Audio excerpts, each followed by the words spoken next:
ভূমিকা ইসলামের বাণী প্রচার করা সকলের জন্য তাদের জ্ঞান ও সামাজিক প্রভাব অনুসারে কর্তব্য। অধ্যায় ৩ আলে ইমরান আয়াত ১১০। তোমরা মানবজাতির জন্য উদাহরণস্বরূপ উৎপন্ন শ্রেষ্ঠ জাতি। তুমি সৎ কাজের আদেশ কর এবং অন্যায়কে নিষেধ কর। অতএব এই বইটি সফলভাবে ইসলামের বাণীকে সঠিকভাবে প্রচার করার জন্য একজন মুসলমানের জন্য প্রয়োজনীয় কিছু মহৎ বৈশিষ্ট্য নিয়ে আলোচনা করবে।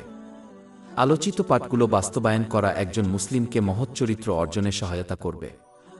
জামে আত তিরমিজি ২০০৩ নম্বরে প্রাপ্ত হাদিস অনুসারে মহানবী হযরত মুহাম্মদ সাক পরামর্শ দিয়েছেন যে বিচার দিবসের দাড়িপাল্লায় সবচেয়ে ভারী জিনিসটি হবে মহৎ চরিত্র। এটি মহানবী মুহাম্মদ সাল্লাল্লাহু আলাইহি ওয়াসাল্লামের গুণাবলীর মধ্যে একটি, যা মহান আল্লাহ পবিত্র কুরআনের ৬-৮ নং আয়াত আল কালামে প্রশংসা করেছেন। এবং প্রকৃতপক্ষে আপনি একটি মহান নৈতিক চরিত্রের। তাই মহৎ চরিত্র অর্জনের জন্য পবিত্র কুরআনের শিক্ষা ও মহানবী হযরত মুহাম্মদ সাল্লাল্লাহু আলাইহি ওয়াসাল্লামের ঐতিহ্য অর্জন ও আমল করা সকল মুসলমানের কর্তব্য। প্রাসঙ্গিক সমস্যা ঠিকানা। দুর্ভাগ্যবশত যারা ইসলামের বাণী প্রচার করে তাদের কেউ কেউ গাফেল হয়ে পড়েছে। তারা তাদের বেশিরভাগ সময় ব্যয় করে ছোট ছোট বিষয় নিয়ে বিতর্ক করার জন্য, যা এমনকি বাধ্যতামূলক দায়িত্ব বা মহানবী হযরত মুহাম্মদ সাল্লাল্লাহু আলাইহি ওয়াসাল্লামের ঐতিহ্যের সাথেও যুক্ত নয়। একবিংশ শতাব্দীর মুসলিমরা এখন যে সমস্যাগুলোর মুখোমুখি হচ্ছে সেগুলোর সমাধান করার পরিবর্তে তারা অস্পষ্ট এবং অপ্রাসঙ্গিক বিষয় নিয়ে আলোচনা করে যাতে তারা অনন্য দেখায়। তাদের শিক্ষাগুলি অশিক্ষিত মুসলমানদের এই সমস্যাগুলি নিয়ে তর্ক করতে উৎসাহিত করে এবং তাদের বোঝায় যে এটিই পরিত্রাণের পথ। ভারসাম্য। ইসলামের বাণী প্রচার করতে ইচ্ছুক মুসলমানদের ক্রমাগত জাহান্নামের মতো ভয়ঙ্কর জিনিসগুলি উল্লেখ করে লোকেদের ভয় দেখানো উচিত নয়, বরং একটি ভারসাম্যপূর্ণ দৃষ্টিভঙ্গি দেখানো উচিত যাতে তারা তাদের মনোভাব অনুসারে মানুষের সাথে আচরণ করে। উদাহরণস্বরূপ, যদি একজন ব্যক্তি ভয়ের মধ্যে থাকে এবং এইভাবে মহান আল্লাহর অসীম রহমতের উপর আশা ছেড়ে দেওয়ার কাছাকাছি থাকে, তবে তাদের সাথে আশার সাথে আচরণ করা উচিত। পক্ষান্তরে কেউ গাফিলতিতে নিমজ্জিত হলে মহান আল্লাহর ভয়ে তাকে এ অবস্থা থেকে বের করে আনা উচিত। সুন্দর এবং সহজ উপস্থাপনা। জ্ঞানের উপস্থাপনাও অত্যন্ত গুরুত্বপূর্ণ, কারণ একজনকে অসুবিধার ছবি আঁকার পরিবর্তে ইসলামের সৌন্দর্য এবং সহজতা দেখাতে হবে। সহিহ বুখারীর ৬-১-২-৫ নম্বর হাদিসে পবিত্র নবী মুহাম্মদ সাল্লাল্লাহু আলাইহি ওয়াসাল্লাম এর পরামর্শ দিয়েছেন। আল বাকারাহ আয়াত ১৮৫। আল্লাহ তোমাদের জন্য সহজ করতে চান এবং তোমাদের জন্য কষ্ট চান না। তাদের কথাবার্তায় কখনো ফুলেল হওয়া উচিত নয় এবং সুন্দর কথায় লুকিয়ে থাকা বাজে কথা বলা উচিত নয়। কিন্তু মানবজাতির হৃদয় আকৃষ্ট করার জন্য প্রজ্ঞা এবং উপস্থাপনার সমন্বয়ের প্রয়োজন হয় না, ঠিক যেমন মহানবী হযরত মুহাম্মদ সাল্লাল্লাহু আলাইহি ওয়াসাল্লাম এবং সাহাবায়ে কেরাম আল্লাহ তাদের প্রতি সন্তুষ্ট ছিলেন। এর একটি উদাহরণ সুনানে ইবনে মাজাহ ৪-২ নম্বরে পাওয়া একটি হাদিসে লিপিবদ্ধ করা হয়েছে। মৃদু জেদ। যে ব্যক্তি ইসলামের বাণী প্রচার করতে চায় তার উচিত অন্যদেরকে ভালো কথা বারবার স্মরণ করিয়ে দেওয়ার চেষ্টা করা। মানুষ দ্রুত উদাসীন হয়ে যেতে পারে, তাই তাদের ধারাবাহিকভাবে স্মরণ করিয়ে দেওয়া গুরুত্বপূর্ণ। অধ্যায় ২-৮ আল কাসাস আয়াত ৫-১। আর আমরা বারবার তাদের কাছে বাণী অর্থাৎ কুরআন পৌঁছে দিয়েছি যাতে তারা স্মরণ করিয়ে দেয়। ঠিক যেমন ছাত্ররা তাদের মনের মধ্যে এর জ্ঞানকে শক্তিশালী করার জন্য বারবার তাদের নোটগুলিকে সংশোধন করে ইসলামের প্রকৃত বাণী বারবার স্মরণ করিয়ে দিলে তারা উপকৃত হবে। একজনকে শুধু একবার ভালো উপদেশ দিয়ে ছেড়ে দেওয়া উচিত নয়। ভালো কথার পুনরাবৃত্তি করা অবিরাম জলের ফোঁটার মতো, যা সময়ের সাথে সাথে সবচেয়ে শক্ত কাঠামোতে প্রবেশ করে। এটি মহান আল্লাহ তাআলা এবং সকল নবী রাসূলগণের রেওয়ায়েত। উদাহরণস্বরূপ, মহান আল্লাহ মুসলমানদেরকে শুধুমাত্র একবার ফরজ নামাজ কায়েম করার নির্দেশ দেওয়ার প্রয়োজন ছিল, কিন্তু তিনি পবিত্র কুরআনে বহুবার তা করেছেন। মহানবী নূহ প্রায় ৯৫০ বছর অবিচ্ছিন্নভাবে তার লোকদের কাছে ঈমানের বাণী ছড়িয়ে দিয়েছেন। অধ্যায় ২-৯ আল আনকাবুত আয়াত ১-৪। এবং অবশ্যই আমরা নূহকে তার সম্প্রদায়ের কাছে প্রেরণ করেছি এবং তিনি তাদের মধ্যে ১০০০ বছর কম ৫০ বছর ছিলেন। মহানবী হযরত মুহাম্মদ ইসলামের বাণী প্রচারের জন্য প্রতিটি মুহূর্ত ব্যবহার করেছেন এবং এমনকি তার শেষ মুহূর্তেও সাহাবায়ে কেরামকে আল্লাহ তাদের সকলকে ইসলামী শিক্ষা মেনে চলার পরামর্শ দিয়েছেন।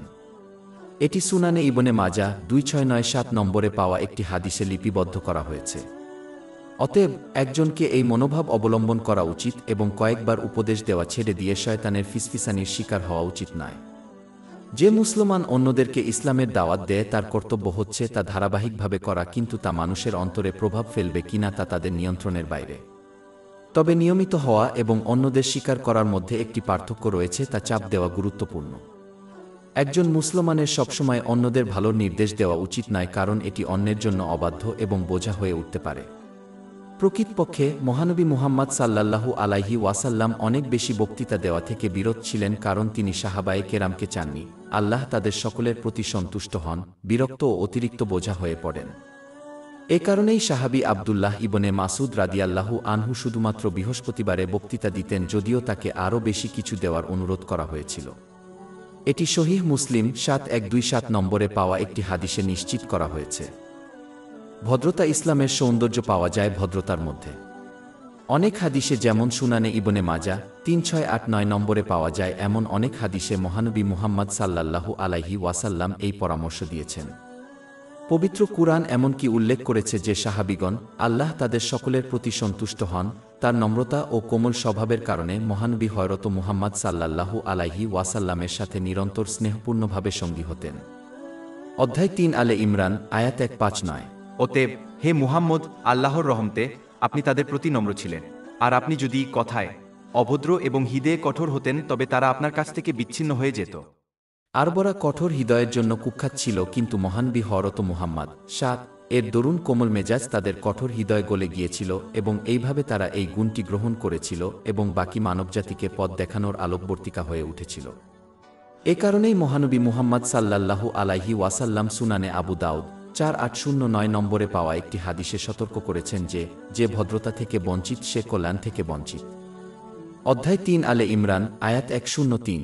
আর তোমাদের উপর আল্লাহর অনুগ্রহের কথা স্মরণ কর, যখন তোমরা শত্রু ছিলে এবং তিনি তোমাদের হৃদয়কে একত্রিত করলেন এবং তার অনুগ্রহে তোমরা ভাই হয়ে গেলে। যারা ইসলামের বাণী প্রচার করতে চায় তাদের জন্য এটি একটি সুস্পষ্ট বার্তা। তাদের অবশ্যই কঠোর ধ্বংসাত্মক মানসিকতার পরিবর্তে একটি কোমল গঠনমূলক মানসিকতার অধিকারী হতে হবে। তাদের উচিত মানুষকে একত্রিত করা এবং সমাজের মধ্যে বিবাদ ছড়ানোর পরিবর্তে অন্যের উপকার করার চেষ্টা করা। এটির একটি ভালো উদাহরণ তাদের সন্তানদের প্রতি একজনের মনোভাব দেখা যায়। যে বাবা মায়েরা তাদের সন্তানদের প্রতি নম্র স্বভাব দেখিয়েছিল, তাদের উপর অধিক ইতিবাচক প্রভাব ফেলেছিল যারা কঠোর মেজাজ গ্রহণ করেছিল।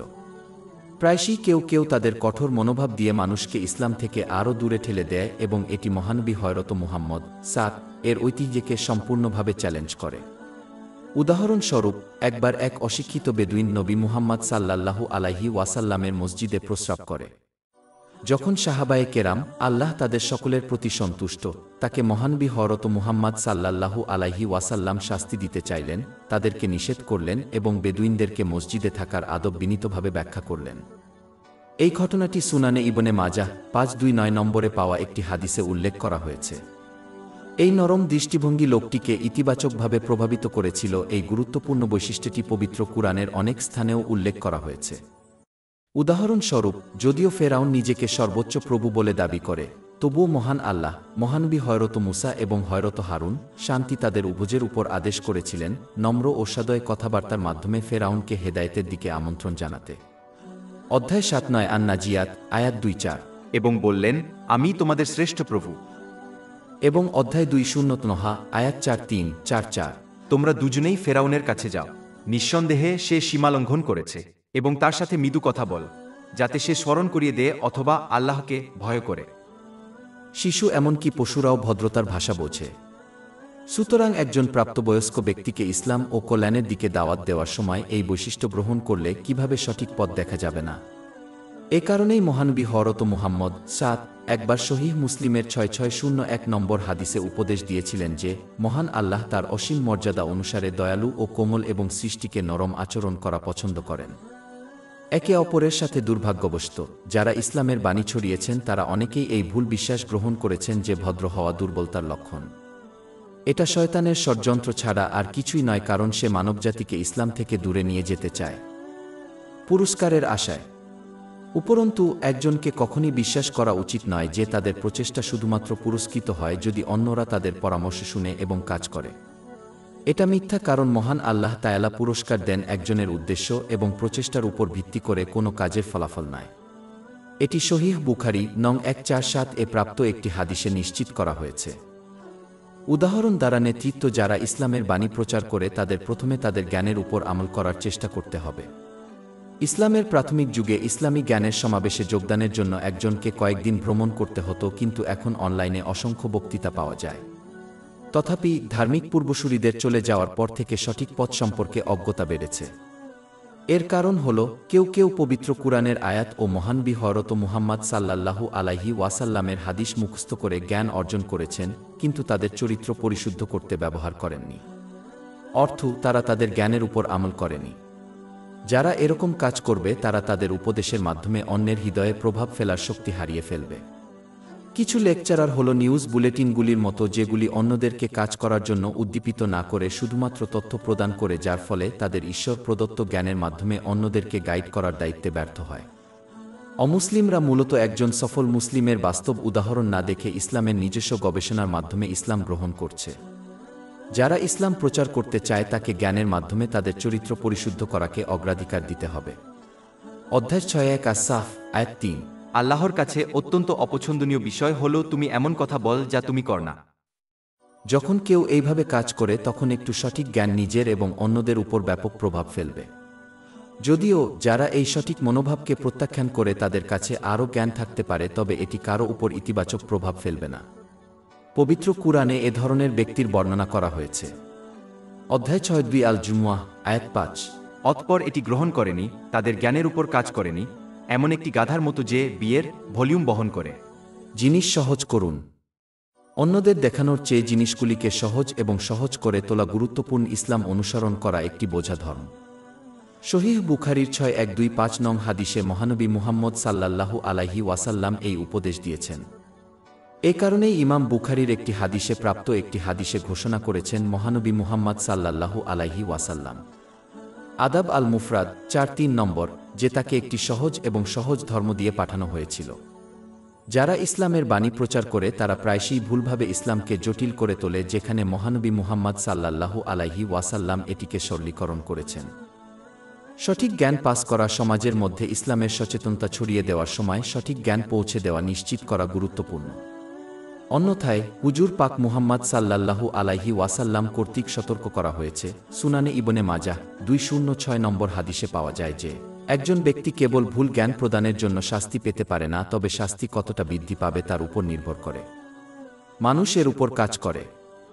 দুর্ভাগ্যবশত এই হাদিসটি খুব সাধারণভাবে উপেক্ষা করা হয়, যার ফলে অবিশ্বস্ত এবং ভুল জ্ঞানের বিস্তার ঘটে। সঠিক জ্ঞানের অভাব অবিশ্বাসের দরজা খুলে দিতে পারে। উদাহরণস্বরূপ, কিছু লোক যা কিছু বোঝে না তার সব কিছুকে উদ্ভাবন বা বহুদেবতা বলে লেবেল করে। তারা এমনকি সহিহ মুসলিম 216 নম্বর হাদিসটি উপলব্ধি না করেই মুসলমানদেরকে মুরতাদ হিসাবে লেবেল করে। এটি স্পষ্টভাবে সতর্ক করে যে কেউ যদি একজন মুসলিমের বিরুদ্ধে কুফরির মিথ্যা অভিযোগ করে তবে অভিযোগকারী তাদের বিশ্বাস হারিয়ে ফেলে। অজ্ঞতা শয়তানের অন্যতম অস্ত্র, এবং এই ফাঁদ ছড়িয়ে দেওয়ার আগে একজন নির্ভরযোগ্য আলেমের কাছ থেকে সঠিক জ্ঞান অর্জন করলেই এ ফাঁদ এড়ানো যায়। অধ্যায় 3 আজ-জুমার, আয়াত 9। বলুন, যারা জানে তারা কি সমান যারা জানে না?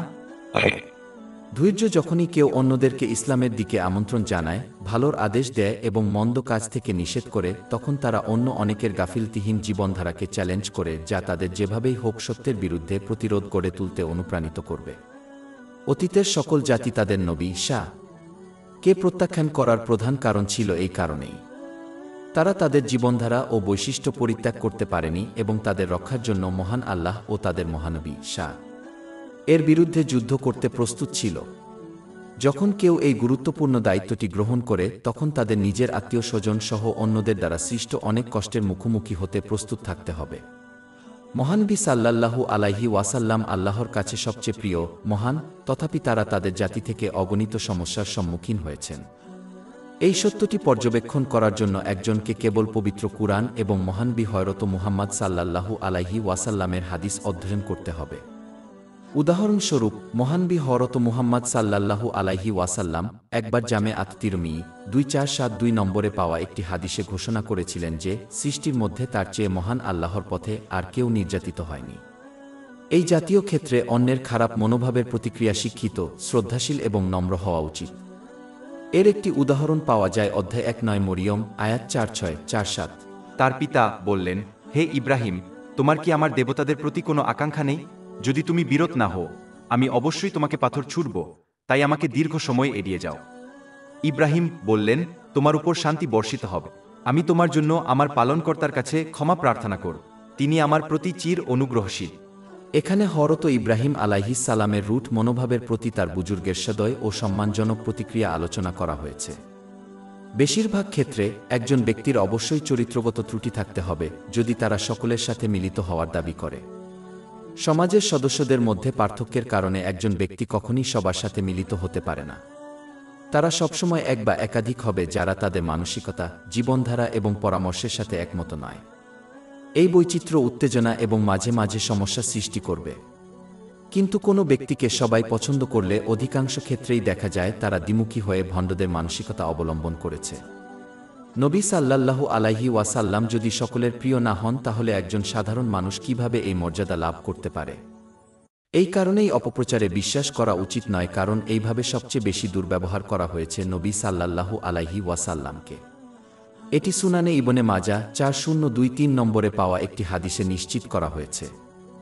উদাহরণস্বরূপ, হরত মুসা একবার একজন নির্লজ্জ মহিলা কর্তৃক অবৈধ সম্পর্কের মিথ্যা অভিযোগে অভিযুক্ত হয়েছিল। আল্লাহর শত্রু কুরাউন তাকে অপবাদ দিতে প্ররোচিত হয়েছিল। যখন তিনি পবিত্র নবী মুসা কে অভিযুক্ত করেন, প্রকাশ্যে একটি ধর্মীয় সমাবেশে তিনি তাকে জিজ্ঞাসাবাদ করেন। যখন তিনি তার প্রতিক্রিয়া দেখেন তখন তিনি অবিলম্বে তার অভিযোগ প্রত্যাহার করেন এবং সত্য স্বীকার করেন। ফলস্বরূপ মহান আল্লাহ তাআলা কুরাউনকে এবং তার বিশাল ভাণ্ডারকে পৃথিবীকে গ্রাস করার নির্দেশ দিয়ে ধ্বংস করে দেন। এই ঘটনাটি ইমাম তাহাবির দ্য মেজর সেন্স পৃষ্ঠা 166-167 এ লিপিবদ্ধ হয়েছে। অধ্যায় 28 আল কাসাস আয়াত 8-1। এবং আমি তাকে এবং তার ঘরকে মাটিতে গ্রাস করে দিয়েছি। মহানবী কে অনেক সময় অপবাদ দেওয়া হয়েছিল, কিন্তু তারা তাদের মিশনে অবিচল ছিলেন যতক্ষণ না মহান আল্লাহ তাদের বিজয় দান করেন। মহান আল্লাহ যখন বিশ্বাসের সত্য বাণী প্রচারকারীকে সাহায্য করার মতো একটি কাজ সম্পন্ন করার সিদ্ধান্ত নেন তখন সমগ্র সৃষ্টি সম্মিলিতভাবে তাকে থামাতে পারে না। মুসলমানদের অবশ্যই মেনে নিতে হবে যে ইসলামের বাণী প্রচার করার সময় তারাও কষ্টের সম্মুখীন হবে। অতএব তাদের অবশ্যই নবী সাল্লাল্লাহু আলাইহি ওয়াসাল্লামের পদাঙ্ক অনুসরণ করতে হবে, অসুবিধা মোকাবেলায় অবিচল থেকে। এটাই ছিল সাহাবায়ে কেরাম, আল্লাহ তাদের প্রতি সন্তুষ্ট এবং নেককার পূর্বসূরীদের মনোভাব। যদি কেউ তাদের সাথে পরবর্তী জগতে যোগদান করতে চায় তবে তাদেরও এই মনোভাব অবলম্বন করতে হবে। সম্মান অমুসলিমদের সাথে ইসলাম নিয়ে আলোচনা করার সময় একজনকে সর্বদা সম্মান প্রদর্শন করা উচিত এবং কখনই অপমান করা উচিত নয়। ইসলামের প্রকৃত শান্তিময় বার্তা মানুষ বুঝবে একমাত্র উপায় যদি তারা ইসলামের বাণী প্রচারকারী একজন মুসলমানের আনন্দদায়ক মনোভাব লক্ষ্য করে। একজন মুসলমান যে প্রমাণ উপস্থাপন করে তা শক্তিশালী হওয়া উচিত, তবে তারা যে ভাষা ব্যবহার করে তা নরম হওয়া উচিত। অধ্যায় 16 আন নাহল আয়াত 1-2-5। প্রজ্ঞা ও উত্তম উপদেশ সহকারে তোমার প্রভুর পথে দাওয়াত দাও এবং তাদের সাথে এমনভাবে তর্ক কর যা সর্বোত্তম। মহানবী মুসা ফেরাউন ও তার সম্প্রদায়ের কাছে মহান আল্লাহর বাণী ছড়িয়ে দেওয়ার জন্য তার ভাই হরত হারুন এর সাহায্যের জন্য অনুরোধ করেছিলেন। হরত হারুন আলাইহিস সালামের কথাবার্তা অধিকতর সাবলীল ও নম্র হওয়ায় তিনি এই কামনা করেছিলেন।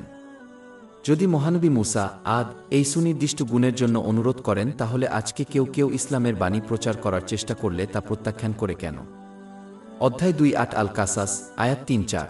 এবং আমার ভাই হারুন আমার চেয়ে বেশি সাবলীল ভাষায়, তাই তাকে সমর্থন হিসাবে আমার সাথে পাঠান, আমাকে যাচাই করে। প্রকৃতপক্ষে আমি ভয় করি যে তারা আমাকে অস্বীকার করবে। মুসলমানরা যখন পূর্বের আয়াতে উল্লিখিত বিপরীত বৈশিষ্ট্য গ্রহণ করে তখন তা ইসলামের সুনামকে কলঙ্কিত করে এবং মানুষকে ইসলাম থেকে আরও দূরে ঠেলে দেয়। সরল বক্তৃতা। ইসলামের বাণী ছড়িয়ে দেওয়ার সময় অপ্রয়োজনীয় জটিল পদ এবং ফুলের বক্তৃতা এড়ানোও গুরুত্বপূর্ণ। এটি মহানবী মুহাম্মদ সাল্লাল্লাহু আলাইহি ওয়াসাল্লামের ঐতিহ্যকে চ্যালেঞ্জ করে, যিনি সহিহ মুসলিম 1167 নম্বরে পাওয়া একটি হাদিসে নিশ্চিত করেছেন যে তিনি ব্যাপক বক্তৃতা দিয়েছিলেন। এর অর্থ হল তার কথাগুলি বিন্দু পর্যন্ত ছিল, কিন্তু জ্ঞানের একটি সমুদ্রের মূল্য রয়েছে। এই মনোভাবের অনুরূপ যখন লোকেরা উদ্দেশ্যমূলকভাবে কম গুরুত্বপূর্ণ বিষয় নিয়ে আলোচনা করে যা সমাজে বিভাজন সৃষ্টি করতে পারে। কেউ কেউ অন্যদের থেকে আলাদা হওয়ার জন্য এই পদ্ধতি অবলম্বন করে, তবে এটি একটি বিভ্রান্তিকর মনোভাব, কারণ একজন মুসলিম যিনি ইসলামের বাণী প্রচার করেন তার কর্তব্য হল সমাজকে শক্তিশালী করার লক্ষ্যে আরও গুরুত্বপূর্ণ বিষয় নিয়ে আলোচনা করা। আন্তরিকতা যারা ইসলামের বাণী প্রচার করতে চায় তাদের কখনই জ্ঞান অর্জন করা উচিত নয় যাতে অন্যদের বিতর্কে পরাজিত করা যায় বা অন্যকে বুদ্ধিহীন মনে করা যায় না, এবং এই দায়িত্ব পালনের সময় কেউ খ্যাতি অর্জন করা উচিত নয়। অন্যথায় যে জ্ঞান মানুষকে মহান আল্লাহর নৈকট্য আনার উদ্দেশ্যে করা হয়েছিল তা কেবল তাদের এমন একজন মুনাফিকের মতো আচরণ করে যে কেবল খ্যাতি কামনা করে অন্যের উপকার করার ভান করে। যারা আন্তরিকভাবে অনুতপ্ত না হয়ে এভাবে কাজ করে তাদের জাহান্নাম থেকে সতর্ক করা হয়েছে। এটি সুনানে ইবনে মাজাহ 253 নম্বরে পাওয়া একটি হাদিসে নিশ্চিত করা হয়েছে। সুনানে আন নাসাই 5669 নম্বরে পাওয়া একটি হাদিসে অ্যালকোহলকে মন্দের জননী ঘোষণা করা হয়েছে, কারণ এটি অগণিত পাপের দরজা খুলে দেয়। একইভাবে ইসলামের বাণী প্রচারের মাধ্যমে খ্যাতির প্রতি ভালোবাসা আলেমদের জন্য মন্দের জননী। এই মনোভাব সর্বদা অন্যান্য পাপের দিকে নিয়ে যায়, যেমন মিথ্যা বলা, গীবত করা, হিংসা ও ভণ্ডামি। তাদের ভ্রান্ত উদ্দেশ্যের কারণে এই লোকেরা কখনই অন্যের কাছ থেকে সত্য গ্রহণ করবে না, কারণ তারা ভয় করে যে পরবর্তী তাদের চেয়ে বেশি খ্যাতি অর্জন করবে। এটি তাদেরকে পবিত্র কুরআনের আয়াত এবং মহানবী হযরত মুহাম্মদ সাল্লাল্লাহু আলাইহি ওয়াসাল্লামের হাদিসকে প্রেক্ষাপটের বাইরে ঘুরিয়ে সত্যের বিরুদ্ধে তর্ক করার দিকে নিয়ে যায়। যখন কেউ ইসলামের বাণী প্রচারের শিষ্টাচার মেনে চলতে ব্যর্থ হয়, মহান আল্লাহ তাদের অন্তর থেকে ঈমানের আলো দূর করে দেন। তাদের জ্ঞান তাদের আলো এবং মহান আল্লাহর সন্তুষ্টির দিকে নিয়ে যাওয়ার পরিবর্তে এটি তাদের কেবল অন্ধকারের দিকে নিয়ে যায়। সবচেয়ে খারাপ বিষয় হল যে বাইরের দুনিয়া যখন এই লোকদের দেখে, তখন তারা ভালোভাবে বিশ্বাস করতে পারে যে এটাই ছিল মহানবী হযরত মুহাম্মদ সাল্লাল্লাহু আলাইহি ওয়াসাল্লাম, সাহাবায়ে কেরাম, তাদের সকলের প্রতি সন্তুষ্ট এবং ন্যায়পরায়ণ পূর্বসূরীদের মনোভাব। অন্যদের মধ্যে এই ভ্রান্ত বিশ্বাস ছড়িয়ে দেওয়া শুধুমাত্র ব্যক্তির জন্য আরও অসুবিধার দিকে পরিচালিত করবে। এটি একটি কারণ যার কারণে মহানবী হযরত মুহাম্মদ একবার সুনানে ইবনে মাজাহ 256 নম্বরে পাওয়া একটি হাদিসে সতর্ক করে দিয়েছিলেন যে জাহান্নামের সবচেয়ে খারাপ অংশগুলি তাদের জন্য সংরক্ষিত থাকবে যারা তাদের জ্ঞান ব্যবহার করে খ্যাতির জন্য পবিত্র কুরআন। দুর্ভাগ্যবশত কিছু লোক তাদের কাজের জন্য অন্যদের কাছ থেকে ক্ষতিপূরণ চায়, যেখানে মহানবী এবং ধার্মিকগণ কখনই মানুষের কাছে ক্ষতিপূরণ চাননি। তারা কেবল মহান আল্লাহকে সন্তুষ্ট করতে চেয়েছিল এবং একমাত্র তার কাছেই পুরস্কারের আশা করেছিল। অধ্যায় 26 আশ-শুআরা আয়াত 164। এবং আমি এর জন্য আপনার কাছে কোনো অর্থ চাই না, আমার পাওনা একমাত্র বিশ্বজগতের প্রতিপালকের পক্ষ থেকে। সর্বদা মহান আল্লাহকে সন্তুষ্ট করার লক্ষ্য রাখতে হবে। একমাত্র এই নিয়তই নির্ধারণ করবে যে তারা মহান আল্লাহর কাছ থেকে পুরস্কার পাবে কি পাবে না। এটি সহিহ বুখারী নং 147 এ প্রাপ্ত একটি হাদিসে নিশ্চিত করা হয়েছে। প্রকৃতপক্ষে মহানবী মুহাম্মদ সাল্লাল্লাহু আলাইহি ওয়াসাল্লাম একবার সহিহ মুসলিমের 4923 নম্বর হাদিসে জ্ঞান অর্জন ও প্রচারের জন্য নিজের জীবন উৎসর্গকারী ব্যক্তির বিচারের বর্ণনা দিয়েছেন। খ্যাতির রূপ মহান আল্লাহ ঘোষণা করবেন যে তার খারাপ উদ্দেশ্যের কারণে পরকালে তার জন্য কোনো পুরস্কার নেই। তারপর লোকটিকে জাহান্নামে নিক্ষেপ করা হবে। দুর্ভাগ্যবশত কেউ কেউ শুধুমাত্র বৈষয়িক সুবিধার জন্যই উদ্দেশ্য করে না, বরং উদ্দেশ্যপ্রণোদিতভাবে এমন উপদেশও দেয় যা মানুষকে খুশি করে এবং সেই পরামর্শ থেকে বিরত থাকে যা তাদের অসন্তুষ্ট করে, যদিও এটি সত্য। এটিকে ইসলামের বাণী ছড়িয়ে দেওয়া বলে মনে করা হয় না এবং এটি শুধুমাত্র মহান আল্লাহর ক্রোধের দিকে পরিচালিত করবে। শক্তিশালী প্রমাণ ইসলামের বাণী প্রচারের জন্য একটি গুরুত্বপূর্ণ শর্ত হল অন্যদের তাদের মতামত সমর্থন করার জন্য শক্তিশালী প্রমাণ সরবরাহ করতে হবে। এটা তখনই সম্ভব যখন তারা সঠিক জ্ঞানের অধিকারী হয়। একজনের প্রমাণ অবশ্যই পবিত্র কুরআন এবং মহানবী হযরত মুহাম্মদ এর হাদিস থেকে নিতে হবে। উদাহরণস্বরূপ, যখন মহানবী হযরত মুহাম্মদ সাল্লাল্লাহু আলাইহি ওয়াসাল্লাম তার আত্মীয়স্বজনদের ইসলাম গ্রহণের আমন্ত্রণ জানিয়েছিলেন, তখন তিনি তাদের মধ্যে তার 4 বছর ব্যবহার করেছিলেন যে তিনি সত্য কথা বলছেন। এই প্রমাণ অমুসলিমদের দ্বারাও অনস্বীকার্য ছিল। এই ঘটনাটি সহিহ বুখারী 4553 নম্বরে পাওয়া একটি হাদিসে লিপিবদ্ধ আছে। শুধুমাত্র কিছু লোকের অহংকারী তাদেরকে সত্যের প্রতি আনুগত্য করতে বাধা দেয়। অধ্যায় 10 ইউনুস আয়াত 16। কারণ এর আগে আমি সারা জীবন তোমাদের মাঝে ছিলাম, তাহলে কি যুক্তি দেখাবে না? পদ্ধতিগত দৃষ্টিভঙ্গি পবিত্র কুরআনে আল্লাহ তাআলা মহানবী হযরত মুহাম্মদ কে তার আত্মীয়স্বজনদের কাছ থেকে ইসলামের বাণী প্রচার শুরু করার পরামর্শ দিয়েছেন। এটি ইসলামের বাণী প্রচারের আরেকটি গুরুত্বপূর্ণ দিক। একজনকে সর্বদা আত্মীয়দের সাথে শুরু করা উচিত এবং তারপরে সমাজের অন্যান্য সদস্যদের কাছে এগিয়ে যাওয়া উচিত। একজন ব্যক্তির ঘনিষ্ঠ বন্ধন এবং তাদের আত্মীয়দের সাথে পরিচিতির কারণে তাদের পরামর্শ দেওয়া অপরিচিতদের পরামর্শ দেওয়ার চেয়ে বেশি প্রভাব ফেলবে। প্রকৃতপক্ষে প্রতিটি ব্যক্তি যদি তাদের নিজস্ব আত্মীয়দের উপর মনোনিবেশ করে, তবে আত্মীয়দের উপদেশ দিতে হবে শুধুমাত্র কয়েকটি অনুষ্ঠানে। অধ্যায় 26 আশ-শুআরা আয়াত 214। এবং সতর্ক করুন, হে মুহাম্মদ, আপনার নিকটতম আত্মীয় এই পদক্ষেপের পরে পবিত্র কুরআন একজনকে তাদের স্থানীয় সমাজে ইসলামের বাণী ছড়িয়ে দেওয়ার পরামর্শ দেয়া। অধ্যায় 4-2 আশ-শূরা, আয়াত 7। এবং এইভাবে আমরা আপনার কাছে একটি আরবি কুরআন অবতীর্ণ করেছি যাতে আপনি শহরগুলির মাতা অর্থাৎ মক্কা এবং এর আশেপাশের লোকদের সতর্ক করতে পারেন। চূড়ান্ত পদক্ষেপ হল মানবজাতিকে ইসলামের দিকে জাতীয় পর্যায়ে আমন্ত্রণ জানানো। অধ্যায় 3-4 সাবা, আয়াত 2-8। এবং আমি আপনাকে সমগ্র মানবজাতির জন্য সুসংবাদদাতা ও সতর্ককারী রূপে প্রেরণ করিনি। মহান আল্লাহ পাক নবী মুহাম্মদ সাল্লাল্লাহু আলাইহি ওয়াসাল্লামকে এই ক্রমিক প্রক্রিয়া অবলম্বন করার নির্দেশ দিয়েছেন, তাই প্রত্যেক মুসলমান যারা এই কাজটি করবে তাদেরও এই পদ্ধতি অবলম্বন করা উচিত। সহনশীল। ইসলামের বাণী প্রচারের আরেকটি মূল দিক হল অন্যের আচরণের প্রতি সহনশীল হওয়া এবং সহনশীল হওয়া। এটা জানা সাধারণ জ্ঞান যে যখন জিনিসগুলিকে মৃদুভাবে ব্যাখ্যা করা হয়, যারা নিজেদের ভালো করতে চায় তারা তা গ্রহণ করবে। অথচ রাগ ও হতাশা অবলম্বন করলে মানুষ শুধু ভালো উপদেশ থেকে মুখ ফিরিয়ে নেবে। যে ব্যক্তি এই সঠিক দৃষ্টিভঙ্গি অবলম্বন করবে সে মানুষের স্বভাব বুঝতে পারবে এবং সে অনুযায়ী তাদের সাথে আচরণ করবে, যা সবার সাথে একই আচরণ করার চেয়ে বেশি উপকারী। বিশ্বস্ত। ইসলামের বাণী সঠিকভাবে প্রচার করতে হলে একজনকে অবশ্যই বিশ্বস্ত হতে হবে। পবিত্র কোরআনে বিশেষভাবে উল্লেখ করা হয়েছে যে কিভাবে মহানবী সাক তাদের সকলকে বিশ্বস্ত বলে ঘোষণা করেছেন এবং শুধুমাত্র অন্যের উপকার কামনা করেছেন। উদাহরণস্বরূপ অধ্যায় 2-6 আশ-শুআরা, আয়াত 161-162। যখন তাদের ভাই লূত তাদের বললেন, তোমরা কি আল্লাহকে ভয় করবে না? আমি তোমাদের জন্য একজন বিশ্বস্ত রসূল। যেমনটি পূর্বের একটি অধ্যায়ে উল্লেখ করা হয়েছে, যখন মহানবী হযরত মুহাম্মদ সাল্লাল্লাহু আলাইহি ওয়াসাল্লাম নবুয়াত ঘোষণা করেছিলেন তখন লোকেরা সবাই একমত হয়েছিল যে তিনি বিশ্বস্ত ছিলেন, যদিও অনেকে তাদের নিজের কথায় ফিরে গিয়েছিলেন এবং তাকে অস্বীকার করেছিলেন। তাফসির ইবনে কাসির, খণ্ড 10, পৃষ্ঠা 622-623 এ এটি উল্লেখ করা হয়েছে। সীমা বুঝুন। পবিত্র কুরআন মানবজাতিকে শিক্ষা দেয় যে কিছু কিছু মানুষ বস্তুগত জগতে এতটাই ডুবে আছে যে তাদের অন্তরে কোনো উপদেশ প্রবেশ করবে না। পবিত্র কোরআনে বর্ণনা করা হয়েছে কিভাবে এই দলটির হৃদয় পাথরের চেয়েও কঠিন। অধ্যায় 2 আল বাকারা, আয়াত 7-4। অতঃপর তোমাদের অন্তর কঠিন হয়ে গেল, পাথরের মতো বা তার চেয়েও কঠিন। এই মুহূর্তে যারা ইসলামের বাণী প্রচার করতে চায় তাদের উচিত এই ধরনের লোক থেকে আলাদা হয়ে অন্যের দিকে মনোনিবেশ করা। কিন্তু এটা মনে রাখা জরুরি, এমনকি এই ক্ষেত্রেও একজন মুসলিমকে সর্বদা পাপীদের প্রতি উত্তম চরিত্র প্রদর্শন করা উচিত, কারণ তারা যে কোনো সময় অনুতপ্ত হতে পারে। 2-5 অধ্যায় আল ফুরকান, আয়াত 6-3।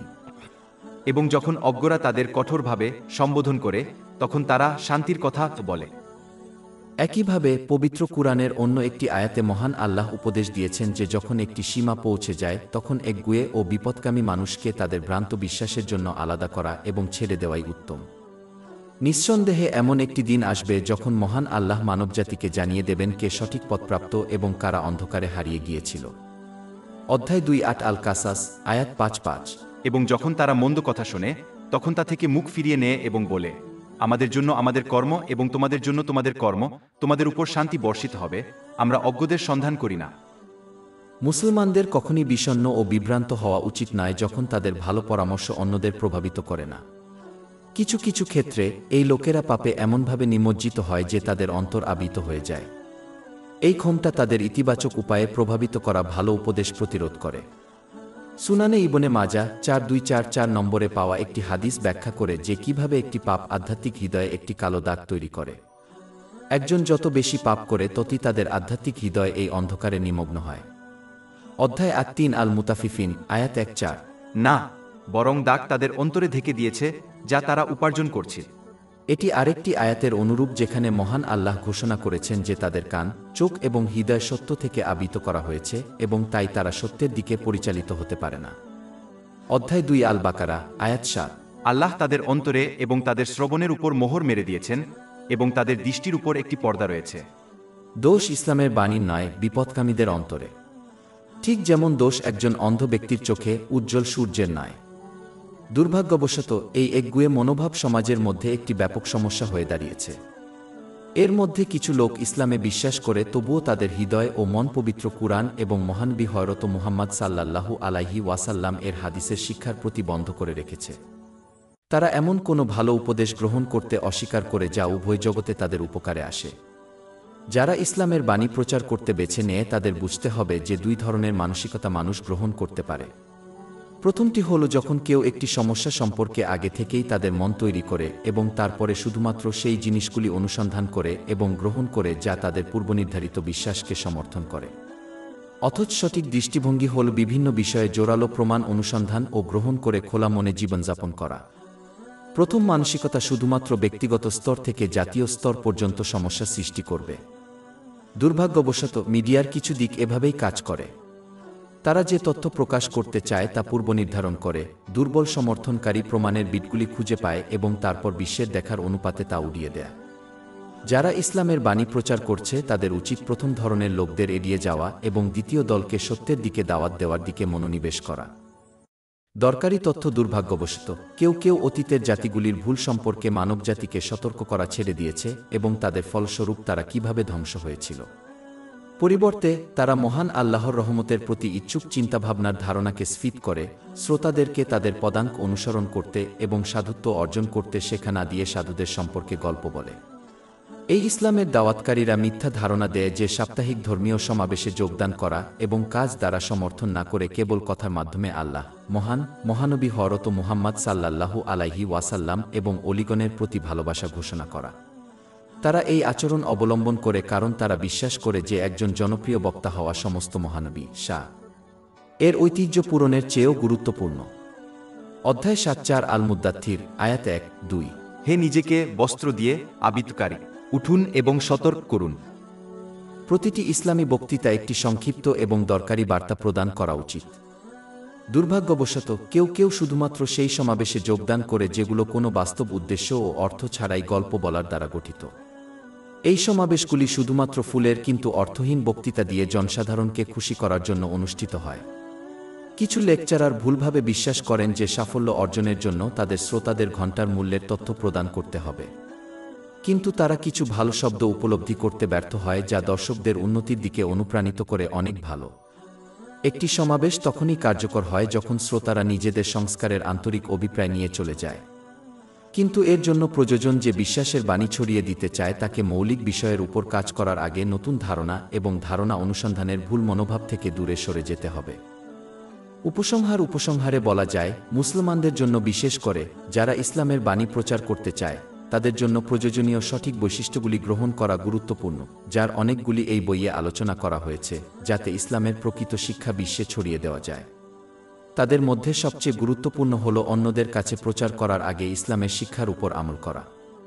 এর ফলে মানুষের অন্তর ইসলামের দিকে ঝুঁকবে যাতে ইসলামের উদ্দেশ্য পূর্ণ হয়, অর্থাৎ মানবতার প্রতি ভালোবাসা ও সঠিক পথ প্রদর্শন করা যায় যাতে তারা নিরাপদে দুনিয়া থেকে জান্নাতের দরজায় যাত্রা করতে পারে। অধ্যায় ২ আল আনকাবুত, আয়াত ৬। এবং যারা আমাদের জন্য চেষ্টা করে, আমরা অবশ্যই তাদের আমাদের পথ দেখাব।